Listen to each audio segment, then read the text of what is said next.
अस्सलाम वालेकुम जी। Rescue team अपनी जी बाकर के मार दी जिला उकाड़ा तहसील दीपालपुर अगा पॉइंट साबू के मार दा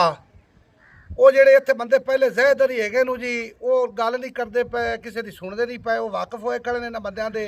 निक्के निक्के बाल लै ते उन्हें लैके मैं गरीब बंदा मैनू आते ने तेनू मोड़ लै जैसा मैनू दूसरी बारी मैं एक बारी बेड़ी दे विच बैठा मैनू जी पेट्रोल दो पैसे दो तुम खर्चा नहीं देंदे रहे ये खर्चा कौन करता पे मैं कहा भी गौरमेंट का खर्चा है नहीं असी तुहानू नहीं ले जाते है जी जिमीदार ने सानू आका फलाने दो इन्होंने मेहरबानी करो तो इन्होंने उतो बदल देवो बच्चे निक्के निक्के मैं छिक तो उतो लियांदी करा रात उत्ते भुखा मना बच्चा भी तो मैं कहा गौर करो वेखो वो अगों हसदे नूं बजाद गुर्र चल दिता रेस ते गए जी ये गल चंगी नहीं इन्होंने बंदे बदलो अखे खड़े ने बंदे डोबन गए इत्थे ते मुड़ आप निकल जाते हैं इन्होंने को नहीं इन्हें डोब देना मैं जे बह गए तो डोबते सन बस हुण मैं तो इन्होंने को बहना नहीं लेकिन मेहरबानी तुहाडी भी इन्होंने बदलो इत्थों।